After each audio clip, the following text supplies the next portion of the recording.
భూమి మీద ఉన్న ఇతర అన్యుల కంటే మనం ధన్యులమని చెప్పాలి.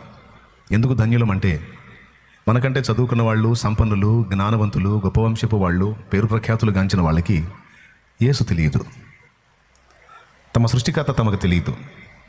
తమ పాప శాప బంధకాల్లోంచి తమను విడిపించేటువంటి ఆ విమోచకుడు ఎవరో వాళ్ళకి తెలియదు. ఎందుకంటే తెలుసుకోవడానికి ప్రయత్నించలేదు, ఆయనను వెతకనూ లేదు. కానీ మనం ధన్యులం అని ఎందుకన్నానంటే, పరిస్థితులను బట్టో, ఆయన కృపను బట్టి, మన పరిస్థితులను బట్టి, మనకు ఆయన వాక్ అందిన దాన్ని బట్టి మనం ఆయన వెతికాం, మనకు ఆయన దొరికాడు.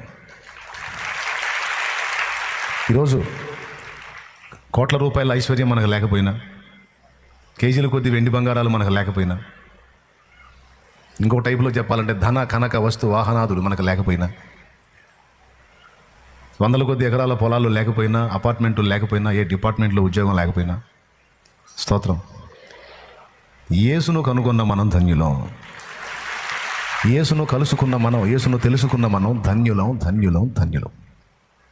ఎందుకంటే ఆయన్ని కలుసుకున్నందున అసలు మనం ఎందుకు నిర్మించబడ్డామో, ఎలా నిర్మించబడ్డామో మనకు తెలిసింది. యేసుప్రభుని మనం తెలుసుకున్నందున, యేసుప్రభుని మనం కలుసుకున్నందున మనం ఎలా నిర్మించబడ్డామో మనకు తెలియజేశాడు ఆయన. అలాగే మన జన్మ వెనుకున్న ఆంతర్యం ఏమిటో, ఆయన ఉద్దేశం ఏంటో కూడా మనకు తెలియజేశాడు. అదంతా గ్రంథంలోనే మనకు రాయబడి ఉంది. మన గతం ఏంటో, మన ఆరంభం ఏంటో మనకు తెలిసింది, మన ప్రస్తుతం ఏంటో మనకి తెలిసింది. చిత్రం ఏంటంటే మన భవిష్యత్ ఏంటో కూడా మనకి చెప్పేశాడు ఆయన. మీద జరుగుతున్న ఈ జగన్నాటకంలో మనిషి ఎందుకు పుడుతున్నాడో, ఎందుకు పెరుగుతున్నాడో, ఈ బంధాలు అనుబంధాలు ఎందుకు ఏర్పడుతున్నాయో, క్లైమాక్స్ ఏంటో, అంత ముగింపు తర్వాత ఏం జరగబోతుందో, మానవుల్లో ఉన్నటువంటి ఆ జీవాత్మ, మానవుని శరీరం మరణించిన తర్వాత ఎక్కడికి వెళుతుందో, దేవుడు సృష్టించిన లోకం ఇదొక్కటే కాదు, ఇంకా కోటాను కోట్ల లోకాలు ఉన్నాయి, అన్నిటికంటే శ్రేష్టమైనది పరలోకమని, ఈ ఆత్మ పరలోకానికి చేరుతుంది లేదా నిత్య శిక్షకు వెళుతుందని స్పష్టంగా మనకు తెలిసింది. ఆధారాలతో, రుజువులతో సహా దేవుడు మనకు నిరూపించాడు. Praise the lord. ఈరోజు మనకు తెలిసినన్ని ఈ సంగతులు లోకంలో ఉన్న అన్యులకు తెలియవు.